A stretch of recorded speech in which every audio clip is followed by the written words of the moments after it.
շատ շուտ մի հարց մտքովս առաջացավ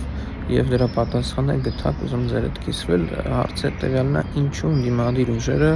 բակերում քարոզարշավ չեն անում։ Դա կլինեն ուժեղները, դա կլինեն համապատասխանները, թե մյուսները, նկատած կլինեք, որ իրենք բակեր չեն մտնում։ Հիմնական շրջաններում, այսինքն կենտրոնական հատվածներում հրապարակներում են հավաքներ անում եւ գտա այդ հարցի պատասխանը։ Հարցի պատասխանը նա է, որ եթե իրենք մտնեն բակեր, կտեսնեն մեր օրոք կառուցված բակերը, խաղահրապարակները, խաղադաշտերը, ֆուտբոլի դաշտերը եւ ասելիք չեն ունենա, որտեղ դժվար է մտնել բարեկարգված բակ եւ մարդկանց համոզել, որ կյանքը վատ է,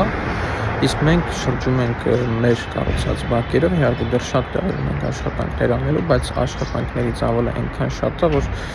բակերով շրջելով դա ուղղակի հնարավոր չի չնկատել եւ սա պատճառը, որ իրենք ձեր բակեր չեն գալի, իսկ մենք գալիս ենք, որտեղ իրենք ասելիք չունեն, իսկ մենք եւ ասելիք ունենք եւ առանց։